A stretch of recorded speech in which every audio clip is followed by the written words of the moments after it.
What's going on YouTube? It's Teach back again with another video, and today I'm giving you my off-season tier rankings, and then at the very end we'll kind of break some clusters up and we'll give you my, call it my definitive rankings of the 2022 NFL off-season. Hopefully you all enjoy. If you do, be sure to hit that like button. It would help me and my channel out a ton. If you're new around here, be sure to hit that big red subscribe button for more NFL and sports content coverage in general, and join me for a conversation down below in the comment section. Of course, this is very subjective. I'm not going to touch on each and every single move every team made. Otherwise, this video would be way too long, so I'm not going to hit on everything. So if you think a team should be higher, list some of the moves that I didn't talk about and tell me why you think they should move up a tier or down a tier if you think I have a team too high. Love to have your thoughts. Let's talk about it down in the comment section. I'm responding to just about every comment. So let's talk about some football down below. Let's waste no more time. Let's talk about the Chicago Bears. I'm going to start by putting the Bears in the, the meh tier.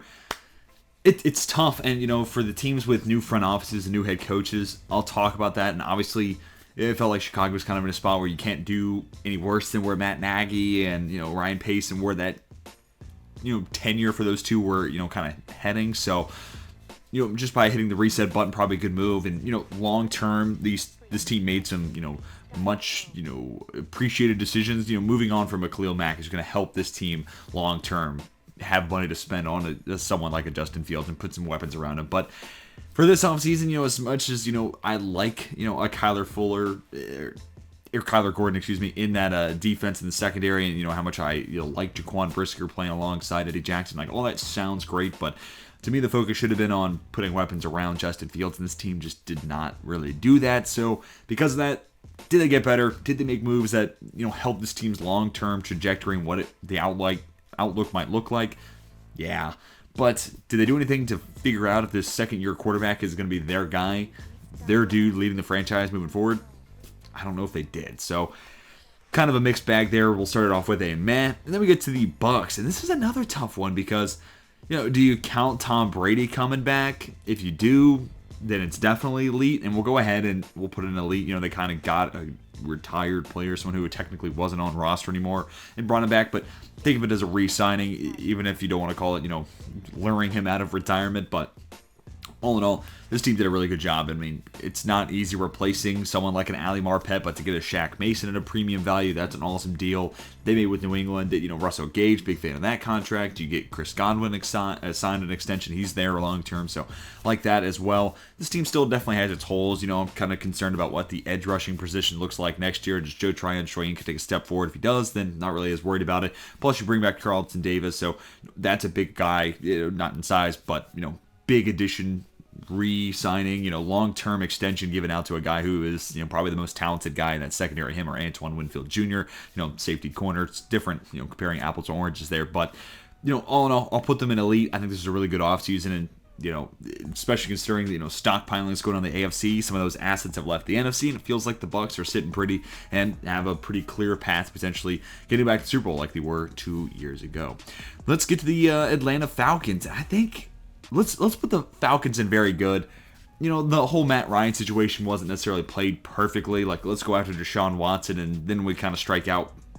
Matt Ryan doesn't want to be there because he doesn't feel like he's wanted, so we kind of have to move him on for scraps.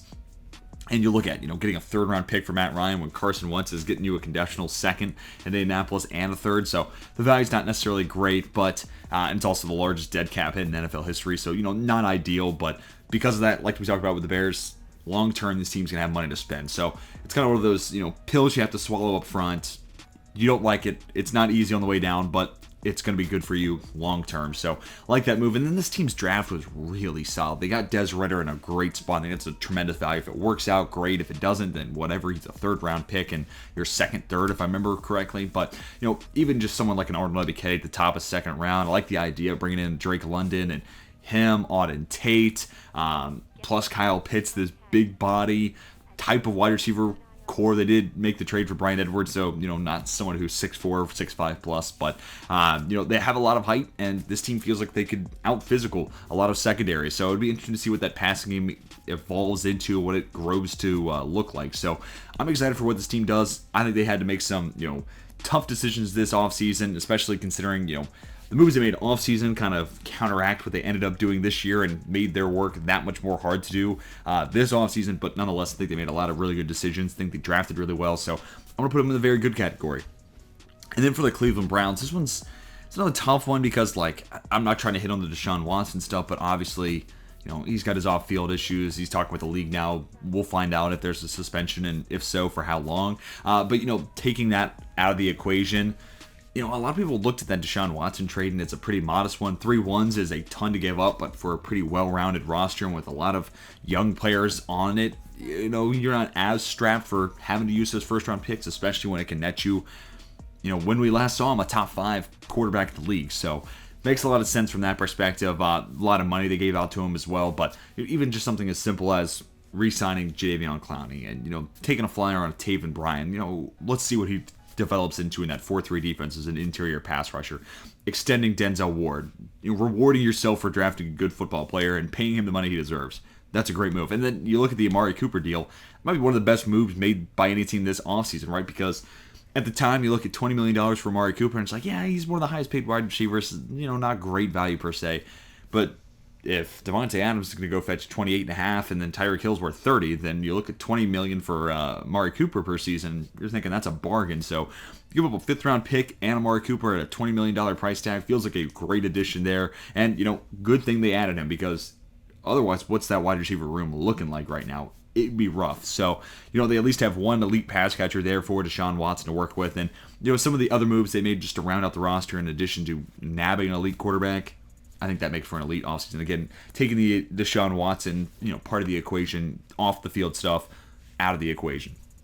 And then for Seattle, this is tough, but you kind of have to put it in bad, right? You move on from the most, accomplished quarterback in franchise history, just the best quarterback in franchise history, and one of maybe the best defensive player in team history. I know him and Richard Sherman are up there, and there's plenty of other candidates for that type of honor. But Bobby Wagner, especially post Legion of Boom, was the identity of that side of the football for Seattle. So to lose Russ and Bobby Wagner, who got drafted the same year and everything, that's a huge loss. So there's not much you can do to really counteract that and say this team got better. Now, do I think they're laying the foundation and they're on the right path? Absolutely. But to look at where they were going into the offseason and where they are now, it's hard to say they didn't have you can't say they had an elite offseason. You have to kind of call it bad because of the talent they lost. But that being said, you get the number 9 overall pick in exchange for Russell Wilson. You grab Charles Cross. Excited to see what he develops into. He was my OT1. And then, even someone like an Abraham Lucas. Maybe he's your right tackle future. Maybe it's Stone Forsythe and then Lucas becomes a nice swing tackle. There were good moves in there, and especially with the uncertainty of Chris Carson, I'm excited to see what Kenneth Walker looks like. But, you're keeping Pete Carroll around. Is that for a long-term thing? So there's a lot of things where it feels like this team's kind of in between what they want to do. Are they going to trade Tyler Lockett, keep DK Metcalf? Are they going to trade both of them? So it feels like a lot of decisions haven't fully been made, but I think this team can make a 2-year turnaround, and this was the first step needed to be able to, in another offseason's time, put themselves back on the map and make themselves really intriguing as a playoff contender. But for right now, you lose Russell Wilson and Bobby Wagner in the same offseason. And DJ Reed, don't forget about that departure. He's the best cornerback that this team had on the roster last year. He's gone. He's in New York now. So it's hard to look at, where this team's at now and say they had a good offseason, because they just didn't. They lost a lot of talent. Now, they're on the right track, but this was kind of that first step they had to take, reset, and because of that, technically a bad offseason in my eyes. Then we get to the Detroit Lions. I think this is, a really good second consecutive offseason this team's put together, and I'll do it. I'll put them in the elite. Especially considering on what trade chart you look at. The Jameson Williams trade for some people is an absolute slam dunk win of the draft. For me, I'd probably lean more towards the the war perspective of it. You want to have more swings of the bat. So, and we'll talk about the Vikings in a little bit. And I like their trade with Green Bay more than the one they made with Detroit, but I like their process in general. But for the Lions, this team that needed a number 1 wide receiver, Jameson Williams was my wide receiver 1, or in that tier 1 of wide receivers in my eyes. Go get a guy they just don't have. Pair him with DJ Chark in a 1-year deal. I'm under Ron St. Brown going into year 2. I'm excited to see what that wide receiver room looks like. And they continue the process of building a sound foundation and ecosystem around whoever that future franchise quarterback might be. I don't think it's going to be Jared Goff. Most people don't. But whoever it does end up being, a veteran quarterback next offseason they make a trade for, moving up the draft to find a rookie they like, they're going to be stepping into a pretty healthy situation. So that focus in mind, this team continue to build upon that type of identity and that situation for a young quarterback or even a veteran newcomer, be able to step in and have immediate success. Also love the Aiden Hutchinson selection there at number 2. Awesome story and one of the best case scenarios there for any team in the NFL draft. So wasn't overly active in free agency, but still made some solid deals. Go ahead and bring back Charles Harris. He played well for you. 2-year deal. It's not going to hurt you one way or another. This team continues to build in the right direction. I'm excited to see what the Lions, kind of grow into. Next up, Dallas Cowboys. We'll put Dallas in the meh. You lose Amari Cooper. We've already talked about that deal. That one looks really bad right now. So you lose Randy Gregory, and he's replaced by Dante Fowler Jr. or Sam Williams in day 2. Not ideal, and it's definitely a step back. So it's kind of hard to love those deals handed out or selections made, but Jalen Tolbert, really solid value there in round 3, and I think they got Michael Gallup at a good price tag as well. So 2 receivers that may share some overlap in skill sets, but they're 2 outside receivers, so you can keep playing CeeDee Lamb in the slot while also using him some on the outside. So it gives you some flexibility on where you want to line these guys. So that's obviously a big deal, but part of the reason this offseason couldn't be great is because of the stuff they've done last offseason. So it's kind of difficult to differentiate, previous bad decisions and what that led to with bad decisions this year. But I am trying my best. But that said, you lose Randy Gregory. You had to move on from Amari Cooper in your perspective. And then what you added is pretty marginal, other than you have to hope that you have some draft picks that make an immediate impact like a Michael Parsons did last year. And that's just not going to happen year over year. So kind of concerned with, what the step back for this team might look like. But you do still have Dak Prescott, so I'm sure this team will be right there in the running for best team in the NFC East. Sticking in that division, though, the Washington Commanders, and this is going to be another bad offseason. What they did in free agency is fine. Probably going to be hard to pay out Brandon Sheriff, and then, in turn, Andrew Norwell, $5 million a year, solid value. You don't hate that, but the Carson Wentz trade, feels like, especially going back to the Matt Ryan point, feels like you gave up a lot for a guy that you just asked the Washington Commanders fans and just told them, hey, Russ and A-Rod's not going to happen, but between Wentz and Matt Ryan, who would you want? Feels like 9 times out of 10 people would say Matt Ryan, and you got the wrong one and you gave up more for him. So that's kind of a tough look there. So then you have Jahan Dotson pick at 16. So I'm not saying this team didn't make any good moves. Same thing with Seattle. There were good moves made by every team. There were bad moves made by everybody, even the teams in the elite tier. But that being said, I just did not like the vision this team had this offseason, and I'm having a hard time thinking they got a whole lot better. There were a lot of roller coasters to be planned with Ryan Fitzpatrick going into the season as a regular season starter. Taylor Heineke was not good for the most part last year. So it's hard to not see Carson Wentz as an upgrade, but how much? If you have to ask yourself how much of an upgrade is Carson Wentz over those guys, then it's not a whole lot. And then at the most important position in the game, if you didn't get a whole lot better there, then this team's going to continue to struggle despite me liking some of the other pieces on the team. So I don't know. I wasn't crazy about the offseason, but again, tell me why I'm wrong down below in the comment section. Then for the Arizona Cardinals, this is probably another meh for me. I mean, we can start with the Hollywood Brown move. I have a hard time thinking a first rounder, pick number 23 for a wide receiver that's about to have to get paid, wants to be paid $20+ million. You have to think he's going to want 20+. And you give up a pick that's 2 picks ahead of where he was actually drafted. So, I don't know. A lot of that value doesn't seem to fully line up, but,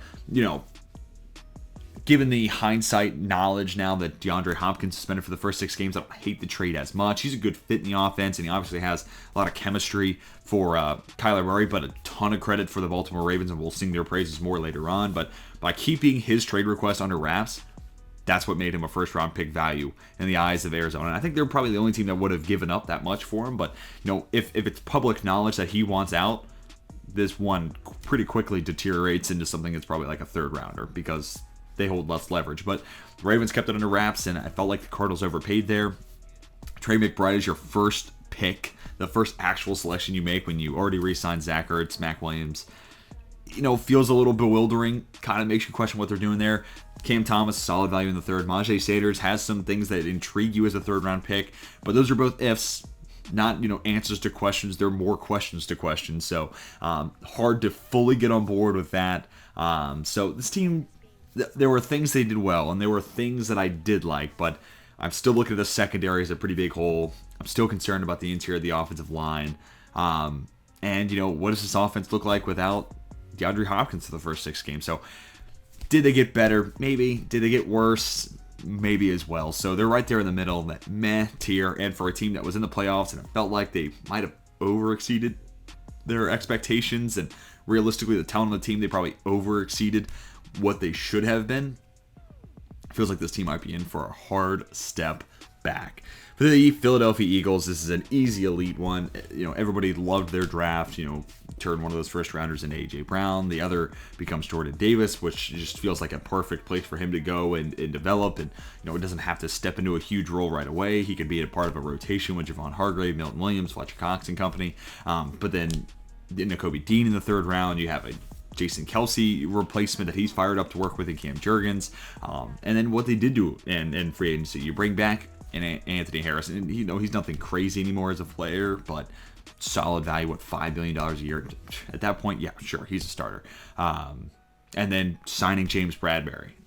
Smart football decision. 1 year, $10 million. You're not paying him more than his market value. You're right around it. And him opposite Darius Slay, that's a really nice tandem. And, bringing in Hassan Reddick, a team that prioritizes pass rush, they got a good value on a guy who I think fits pretty well with him, and plus a cool story, played at Temple, so it's kind of a return to home for Hassan Reddick. So not that that's a huge part of why I'm weighing this as an elite grade, but as much as I said earlier, teams made bad decisions, even those in the elite, I have a hard time looking at the decisions made by the Eagles. I think they really did hit out of the park with what was in front of them, and time will tell. This may look dumb in 6 to 9 months time, but I really am a big fan of what the Eagles did, and I'm not the only one for sure, but big fan of what Philadelphia did this offseason. I also like what Miami did, and my kind of way of thinking about it, sure, the offensive line could still use a couple tweaks, but for the most part, the mission in mind for this team was figure out what Tua is going to be. Let's put enough resources around him to find out what Tua really is. And I feel like they've done a good enough job, right? You signed Teron Armstead, you signed Connor Williams. The left side of the offensive line is looking a whole lot better. You can, piece together what center through right tackle looks like. I think Robert Hunt as a guard works fine there. If Liam Eichenberg is your guy there at guard, you want to keep Hunt at tackle. One of those two, I think, becomes the starter there at guard and tackle on the right side. But still have Austin Jackson, former first-round pick. Maybe he's in play. Maybe they sign J.C. Treader to play center. I think he'd be a good scheme fit. That would make a lot of sense in my eyes. But that, improvement on the offensive side, plus the hiring of Mike McDaniel, which, his offense in that, especially in the run game, feels like it's going to boost up the production and how good that offensive line looks in and of itself. So good hire at the head coach position. Tyreek Hill's, obviously they gave up a lot for him, but him and Jalen Waddle, as fast a duo as there is in the NFL, speed kills. So like what they've done on the offensive side, they've patched up the O-line, they've added weapons. Now it comes down to what Tua really looks like. And, the defense may not be what it once was, especially under, Brian Flores, who has that defensive background. He's a great defensive coach. They might take a step back there, but this comes down to Tua. They did enough to figure out what Tua really is. So I am excited to see what this team, puts together and, what it all comes together and looks like this upcoming season. Because if Tua's bad, then, it's all going to go by the wayside. But, maybe they get that third-year leap out of him and maybe he becomes a serious, I'm not going to call him elite quarterback, but, top half the league caliber starter. And maybe Miami is right there in the thick of it in the AFC wildcard. So that'll be a fun team to watch for sure. And then the New England Patriots. This will be the final bad grade I give out. I mean, enough has been said about the draft. It wasn't a good one. It felt like they had a draft board made up of only day 3 caliber guys. So, I'm not going to kick them even more while they're down. But and it's also a team that just wasn't active all that much in free agency. They lose a J.C. Jackson. They don't find a replacement. Their biggest headline move in a lot of ways is the trade for Devontae Parker. So, I like that move. I think he adds something that wide receiver room didn't have, especially as a perimeter possession catch guy. But, as much work they did last offseason, it feels like it left them with little to nothing they could possibly do this offseason. So tough to see them kind of lose a lot of talent, not be able to replenish it, and then the draft wasn't anything to write home about. It's actually probably the worst draft in a lot of people's eyes. So tough offseason for Bill and company. And also, I'm worried about what that coaching staff is looking like. Is Joe Judge calling plays? Is he the OC? Is Bill Belichick going to be the OC and the DC? I don't know. It's going to be kind of weird as we see what that molds into. But yeah, not a great offseason for New England. Now, granted, give a ton of credit. He's the greatest coach of all time. Bill Belichick probably has, a rationale behind all of it. So I am fully accepting that I may look stupid in about 6 months' time. For the Jacksonville Jaguars, I'm going to put them in meh. And, it's tough when you do this video, like the Lions versus the Bucks. They're in the elite tier. They have two very different paths to an elite offseason in my eyes because the Lions have a lot of holes. They need to get upgrades. They need to patch those holes. They need to get good football players. Cool. That's easier to do when you're a bad football team, right? It's like if you weigh 400 pounds, it's easier to lose 50 pounds than if you weigh 150. And right now, the Bucks, obviously getting Brady back, and, there's moving parts there, but that was a good football team. For them to get big upgrades, and you know what? The Buffalo Bills are probably a better example. Spoiler alert, they're going to go in my elite tier. Not a whole lot of holes to fill. So what does an elite offseason look like for them? It looks a lot different than what it does for the Lions. So back to the root of what we're talking about here in Jacksonville. Did they get better? Yes. Brandon Sheriff is an upgrade.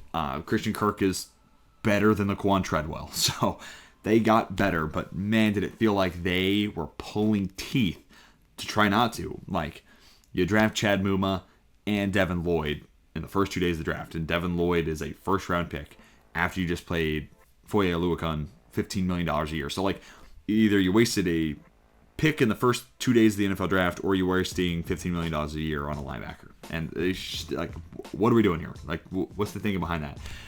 Trayvon Walker over Aiden Hutchinson for a team that feels like it needs leadership, and Aiden Hutchinson embodies so much of that. You hear so much positive buzz in his favor about who he is in the locker room. And I'm not to say Trayvon Walker isn't that guy.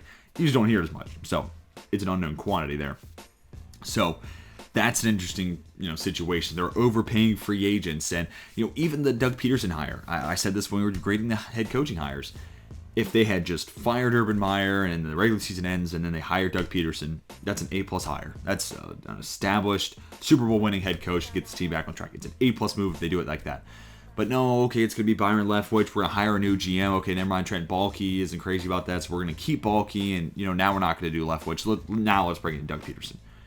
And it's like, okay, well, what were you actually trying to do? What was the smart decision actually in play here? So their process has just kind of been all over the map through the entire offseason with a lot of different things they've done. Head coaching hire, draft, free agency, everything. So they got better. They added talent that they did not have. But I think the process behind just about all of it was pretty rough. So they did get better. I didn't like how they got there. And, with how much money they gave out, I think they're kind of hamstringing their future potential moves. So I'm going to put them in meh. They did get better. And, the hiring of Doug Peterson is as big of a leap in coaching as you could make.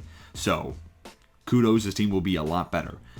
But how much, it's tough to say. They won't be picking number 1 overall, ideally, next year. So, step in the right direction there.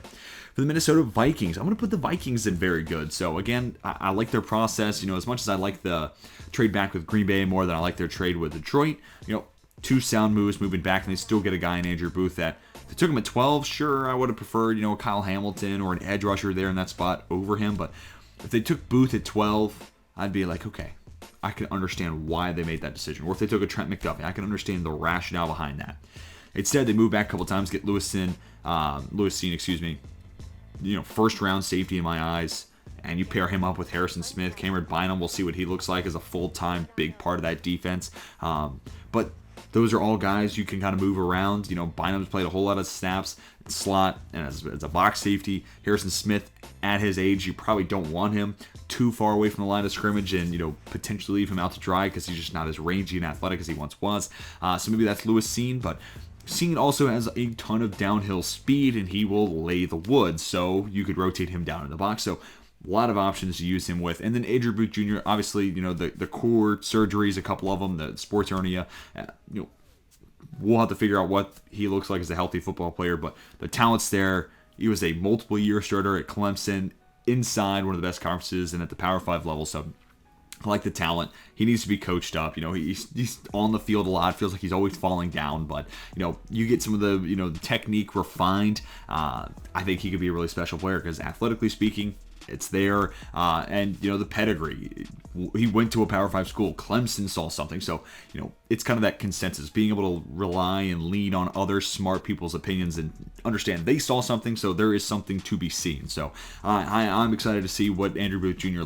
kind of grows into, especially in that new defense there in Minnesota. So I like the drafts. Darius Smith, I think it's a really solid signing, especially after he signs with Baltimore, to still be able to keep that door open after he becomes available. And you lure him away from Green Bay. I know he originally had signed from Baltimore, but just think of it as you signed him and now he's not in Green Bay. So it's kind of a double plus there in a lot of ways. So like what this team did, and even just something as small as bringing back Pat Petersons, who I know wasn't great, or it's not Pat Pete of old, but a solid, stable cornerback who could play on the outside and give you snaps there when this team has nothing to really show for there. It's like him and Cam Dantzler, and now you have Andrew Booth Jr. So it's taking steps in the right direction. And overall, I liked the draft process. So I'm liking where this team's heading. The Kirk Cousins extension, not ideal, but it's only one more year tacked on.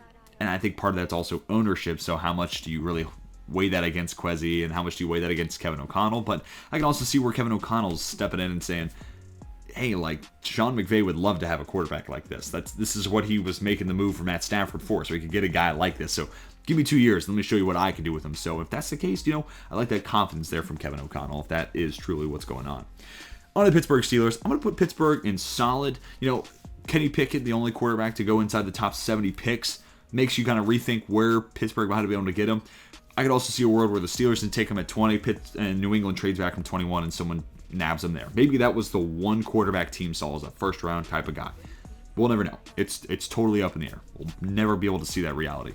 But even aside from Kenny Pickett in the first round, him, Mitch Trubisky, you have something in the way of like a potential non-Mason Rudolph upgrade there. And even Trubisky, with all his faults, is probably better than Mason Rudolph. More than likely.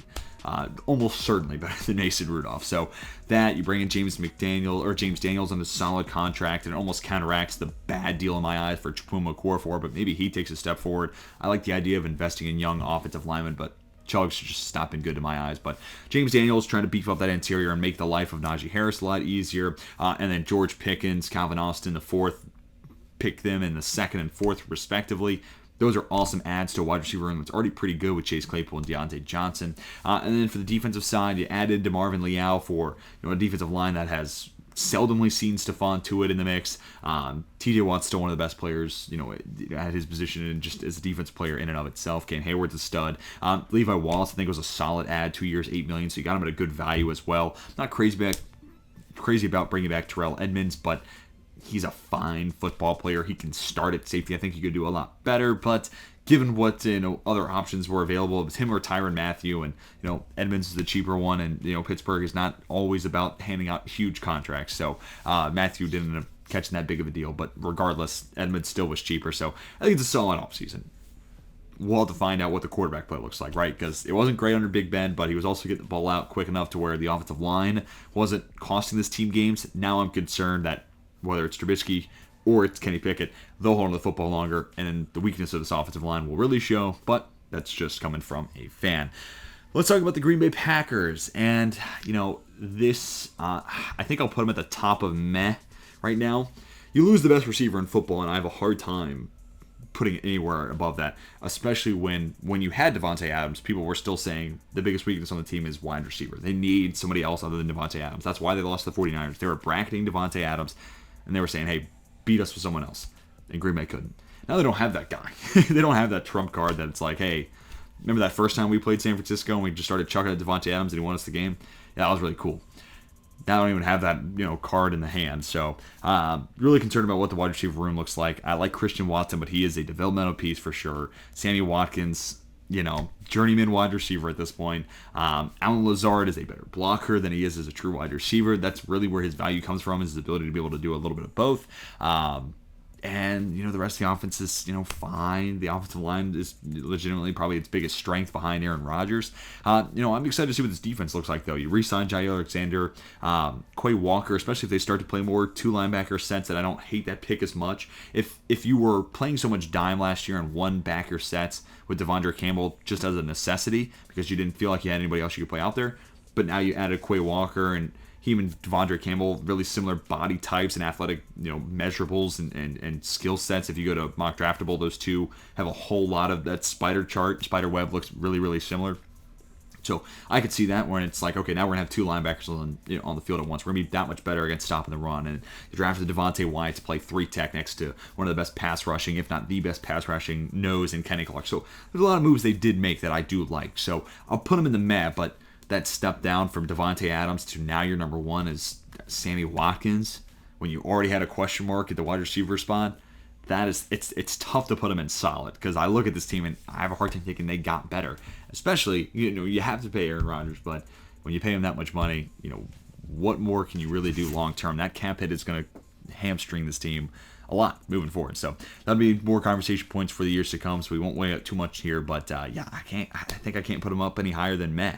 Then we get to the Raiders. This is such a tough one, because like what we're talking about with Green Bay, like, you add a player of the caliber of Devonta Adams, and that's a huge loss in the case of the Packers, and it's a huge addition for the Raiders, especially when, the Raiders have been looking for that clear-cut number one, and that guy comes with a ton of chemistry with Derek Carr. Those two have played together once before, and they clearly like each other. They stay in touch all the time, so that bodes really well. And plus the hiring of, Josh McDaniels, I'm a big fan of that move.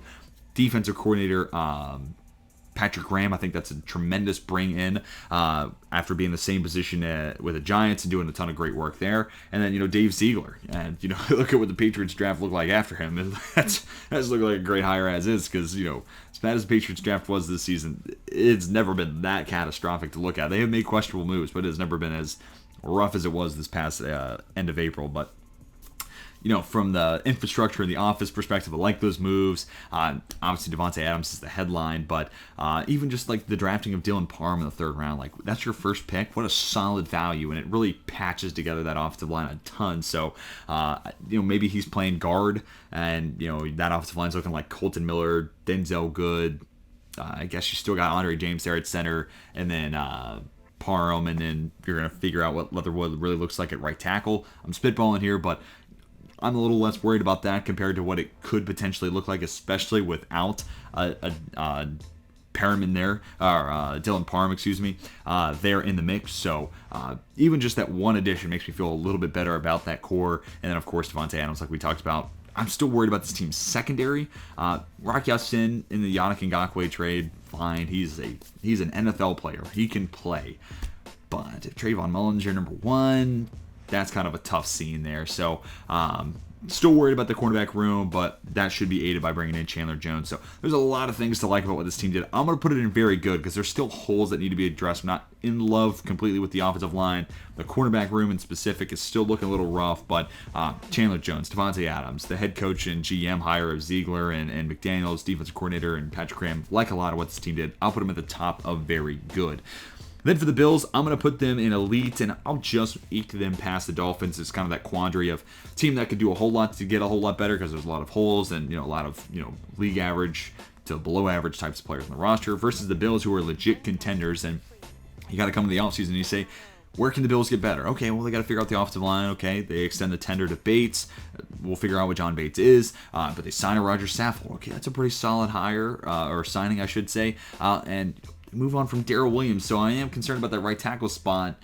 But then in return, that frees up the money to go sign a Von Miller at a position they've been trying to improve at. And that dude is a proven commodity. And it's really, throw 6 years, 120 out the window. It's really 3 for 54. And that's a solid value. Like, that's what the Raiders got Chandler Jones for. So solid value for a really good football player at a position they've been trying to come up with an answer for. And, in a stockpiled, race to be the most explosive offense in the AFC, signing an edge rusher like Von Miller negates some of the work those other teams have done. So I like it a lot from that perspective. And then trading up to get a Kyer Elam, moving up just 2 spots, so it's negligible. Trade up, you're not moving on a whole lot of assets, but then you got that number 2 cornerback that people have been trying to see this team fill that hole for years now. And then, you bring in a Khalil Shakir in the 5th round. That's a really solid value. And then James Cook, has a whole lot of Dalvin in him, but just maybe not as special. But a great pass catcher, runs in the 4.4s. That's just a running back they didn't have. They have some pass catching backs in Zach Moss and Singletary, but Cook might be even better than those two. Plus, he brings the home run threat to the table. So, big fan of what the Bills did. Brandon Beane, he's just the smartest guy in the league in my eyes, and he's probably my favorite GM just to analyze all his moves, because it feels like it's all sound. Like, I like the way he thinks. So, little bias there, but I'm a big fan of Brandon Beane. Ergo, the Bills are in the elite tier. And the Ravens will be as well. I'm actually going to move them right between the Lions and the Bills. This elite tier is not quite as structured in order, at least not yet. But I mean, where do we start? I mean, the Ravens outside of edge address basically every position of need. Morgan Moses at $5 million a year, a steal. Marcus Williams, they shell out some big money there, but he's maybe the best true deep free safety in the NFL. If that's all you ask him to do, he's as good as it gets and as elite as it gets in that type of role. Marcus Peters coming back. He's still in the last year of his deal, but really good football player. And then you pair him up with Marlon Humphrey, and then you get to the draft, and Jalen Armour-Davis is it's growing into being one of my favorite fourth-round selections that any team made. And then before that, first-round picks of Kyle Hamilton and Tyler Linderbaum. Sure, may not be huge positions of value and huge areas of need, but they saw Kyle Hamilton and said, he's better than the 14th best prospect here in this draft class. So let's take him here at 14. Tyler Linderbaum, you're better than a top 25 player in this class. Let's take you at 25. So just smart football. And because they go into the draft with no holes really on their roster, outside of edge maybe, but because they have a sober view of the board, they can just go BPA.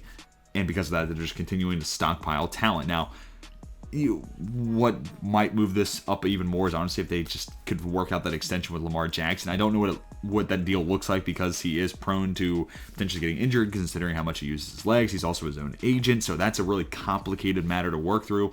And obviously I have no experience, negotiating my own contract, so, leave it to Lamar to do his thing and we'll leave it to the Ravens to do theirs. But had they gotten a long-term deal taken care of, it's one of those things where right now it looks like it'll be a lot of money, but in 2 years' time, we're like, oh, well, Lamar Jackson's one of the best values in football. So I'm always a fan of paying their quarterback sooner rather than later. So if they'd done that, I would have really, really been, over the moon with what this team did in the offseason. But even as is right now, an elite offseason for the Ravens.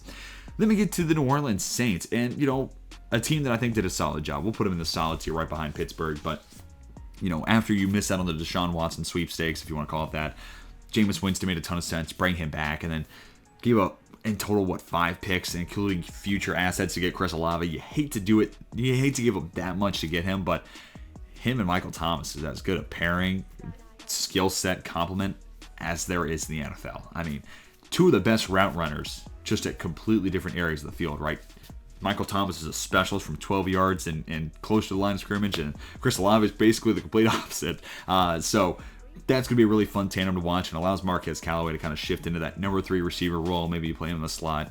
Excited to see what they use him with or use him as. But you lose Teron Armstead, so that's obviously a huge dent. Trevor Penning, I think, is going to have some pass protection worries, especially right away. Maybe it's James Hurst who's stepping in as that starting left tackle week 1. We'll see how the battle in camp plays out. But this team finds a way, and it makes no sense when it comes to the salary cap, but bringing in Jarvis Landry, he's probably realistically their slot. Excuse me, I did mention Marcus Callaway, but Jarvis Landry, a new signing, he's probably your slot wide receiver. Tyrann Mathieu, see if they can do it all, and you just kind of let the Honey Badger be the Honey Badger. So, and you got him for $11 million a year. Really not that bad. He's getting John Johnson money, and both those players I think are underpaid. So this team continues to come up with answers and navigate their cap in such a nice way.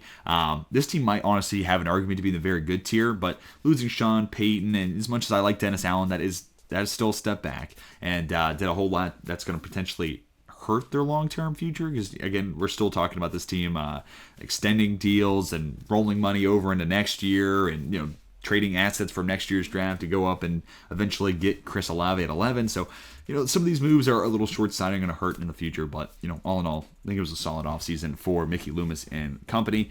Tennessee Titans, I think I got to put them in meh. I'll put them ahead of the Jags. I like the Robert Woods deal, but then just to turn around and get rid of A.J. Brown a couple months later, that's tough. Treylon Burks is just not going to be as good right away, and I'm not even sure they're the same player, right? So you might have to engineer a new role and a new way of using that said wide receiver. So that's tough. Obviously the Julio Jones trade doesn't work out, so you're still kind of looking for answers there at the wide receiver position. Maybe they'll bring in a Will Fuller or someone like that. The interior of the offensive line is just not good. You bring back Ben Jones in a 1-year deal, but the guards he's playing next to, like Nate Davis, is, I guess, fine in run blocking, but not much else. So that interior offensive line scares me. And, Ryan Tannehill makes a lot of money, and he's not all that great. He's solid, he's dependable, he could be a starter, but anything beyond that is, kind of left for question. So, kind of concerned about what that offense comes together and looks like. But, even the defense isn't all that crazy. Still long-term holes at cornerback. As much as I like Christian Fulton, can Caleb Farley stay on the field? And if he's not, who's the next guy up? So I don't know. This Titans team felt like they had, their hands tied behind their back in a lot of ways because of the Ryan Tannehill contract situation, some of the other, big money deals they have on their, on their payroll and working against their cap. But the A.J. Brown one in that trade looms large as a huge dent for a team that was already looking to get better wide receiver. That's what made the Robert Woods deal so enticing was, it's Robert Woods, and now he's working with A.J. Brown. That's a really nice pairing. And then just to have it immediately kind of vaporized, and, A.J. Brown's playing for Philadelphia now. So I'll put it in the Matt tier. I can't say the Titans got better this offseason. That's really what it comes down to. That Matt tier is like, sure, you made moves, but I don't know if you're better. On to the Giants, though. The Giants, we'll put them in solid just behind the Saints for right now. I could be convinced to move into very good, but it's tough when you move on from James Bradbury, a good football player, and you're still paying him, double-digit millions of dollars in dead cap hit. So that's a tough look there. But, the hiring of Brian Daboll, I'm, clearly a big Brandon Beane fan. So Joe Shane, I think, is going to be a great GM. And Brian Daboll's been an awesome offensive coordinator, did a whole lot to, boost up the stock of Josh Allen and make him an MVP candidate. So excited to see what he could do for not only Daniel Jones or whoever ends up becoming the franchise long-term quarterback, but, the James Bradbury deal kind of felt like something you had to do. And ultimately, you look at the first-round picks of Evan Neal and Kayvon Thibodeau. Okay, boom. Biggest needs on this team outside of quarterback are addressed. I still worry a little bit about one more interior offensive line position, or wherever John Feliciano's not playing guard or center, the other spot makes me a little concerned. But still, Feliciano, Glowinski, solid deals for league average type of starters at those positions. And then with the addition of Kayvon Thibodeau, him and Azeez Ojulari feels like a nice young tandem. So the team feels like it's moving in the right direction, but still work to be done, especially when it comes to the cap. So it'll probably take another full offseason for this team to feel like they're in a healthy cap situation, but still work being done. And, after Daniel Jones, assuming this team does move on, and I did appreciate, or not appreciate, but probably a smart financial decision not picking up the fifth-year option for Jones. So moving beyond that, I feel like whoever that next quarterback is going to step into a healthy ecosystem, which goes a long way.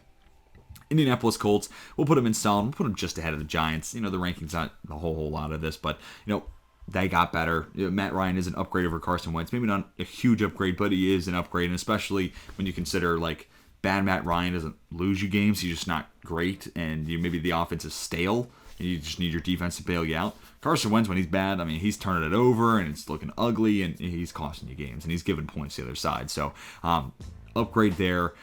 Concerned about that left tackle spot. Maybe they can bring back Eric Fisher all the same, or maybe Bernard Ryman is able to, put all those injury concerns by the wayside, and he'll be able to play a full 17 next year. If that's the case, then that's one of the best picks in the NFL draft. What a steal there in the third round then. So, still need some edge help, still need help in the secondary. This team, I felt like, made enough progress. They're solid enough, like the addition of Matt Ryan, of course. And, if they want to bring Julio Jones in and, try to rekindle some of that Ryan to Julio magic, I will not be mad about that either. Then for the Denver Broncos, this is one you probably have to put it in elite, and again, the ranking doesn't totally matter here, but we'll put it ahead of the Ravens. But what has everybody been saying about Denver last year? Need a quarterback away. Okay, well, they got one. Russell Wilson, they got a really good one, and got it at a decent value as well, so I don't hate all that they had to give up, especially considering these teams, a lot of them will stockpile assets.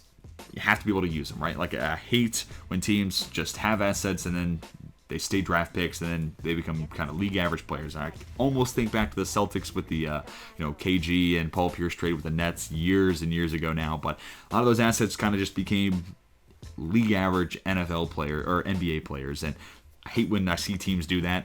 So sometimes it makes sense to bundle those assets and move up in the draft or turn that into a veteran, and that's what Denver did. Turn those extra assets for this year into Russell Wilson, but also bringing in Randy Gregory as a Von Miller replacement. Love that. And Gregory and Bradley Chubb, I'm interested to see, does this team make a switch to a 4-3? Are they staying in a 3-4? Haven't really seen a whole lot about that, so intrigued about what that kind of grows into once we get closer and closer to the season. And then, of course, Nathaniel Hacken. He's a guy who's had a lot of success. He made Blake Bortles into a guy who could make the AFC Championship game, and a guy who threw for over 500 yards against Bill Belichick one season. So this guy knows how to work with both good quarterbacks and Aaron Rodgers, but also bad ones of Blake Bortles, and he's got a really good one in Russell Wilson now. So really excited to see what that offense looks like. What can Hackett do to make the life for Russell Wilson easier? Plus, I love Javonte Williams, so Javonte Williams next to Russell Wilson is going to be a lot of fun to watch next season. For the Jets, I'm going to also put the Jets into the elite tier and just kind of stockpile them with the rest of the AFC East. 3 teams in the elite tier and then the Patriots in the bad. Sorry, AFC East. This is going to be a fun season, though. But the Jets, I have a bunch of people complaining about some of the stuff I did in their way too early 2023 mock. It's a fan base that can be easily upset, but hopefully they'll like this one. But the draft was solid. Free agency, lots of smart decisions there, and I'm just excited to see year 2 of Robert Saleh and Mike LaFleur as the offensive coordinator. The growth in those 2 positions for those 2, I think, make a world of difference. But similar we were talking about with the Dolphins earlier, the question was, what can you do to maximize Zach Wilson? I think this team did a lot to try to improve his ecosystem. You sign a Laken Tomlinson. You keep a George Fant around. So we'll figure out what Fant and Becton, who's playing on what side, what that all kind of comes together and looks like. But then also drafting Garrett Wilson there in the first round, Jermaine Johnson at 26. I think that's right around the same spot I would like to see him taken. And also Sauce Gardner there at 4. That's actually a pick the fan base wanted me to never mention it. It's never going to happen. And it happens. So that plus DJ Reed, that secondary is looking so much better. So I think Robert Saleh is going to be able to put together a really special defense this year. And then if you get competent Zach Wilson, this team could take a huge step forward. Then for the Chargers, I'm also going to put the Chargers in elite. So this elite tier is starting to get a little lopsided. When I ran through this at first, I promised there wasn't quite this many, but I think this is, and it actually is. This is the last elite team we'll have. But I mean, you trade for a Khalil Mack. Yeah, a second-round pick may be a little rich, and he's making a lot of money, sure. But him and Joey Bosa, that's an awesome duo, especially considering Bosa does next to nothing against the run. Khalil Mack is still a really productive run stopper. And then J.C. Jackson, that's a huge upgrade over Chris Harris, especially considering Harris and Asante Samuel. I thought Asante Samuel could play on the outside, but it does look like he's probably better suited to play in the slot. But if you have Chris Harris, you can't really do that. Well, now you have Michael Davis and J.C. Jackson playing on the outside. You can move Asante Samuel into the slot. I mean, I know it's a lot of cover 3, or excuse me, a lot of cover 4 and 2 high looks, so it doesn't really necessarily matter a whole lot, especially in zone defenses. It's not like you're playing true man-to-man. I digress. I'm going into a tangent here, but the Chargers got better. I mean, simply put, they did. And then with the drafting of Zion Johnson in the 1st, Jamari Sawyer in the 6th, I think that offensive line can be fixed. You play Sawyer at left guard, Zion Johnson at right guard. You can flip those 2. It doesn't really matter. Take your preference. And then Matt Feiler at right tackle, who's a solid tackle. I think that offensive line might be done. So we'll see. I know some Chargers fans are still looking at potential right tackle options, but I think Feiler's your guy, and then that whole line's set. So huge splash on the defensive side, round off the offensive line, bring back Mike Williams as well to keep some firepower on the offensive side. If they sign Will Fuller, then I think this might be one of my favorite off seasons. But as it stands right now, it's still an elite one at that. For Kansas City, I'm going to put Kansas City at the top of solid. And it's kind of the similar argument with Green Bay.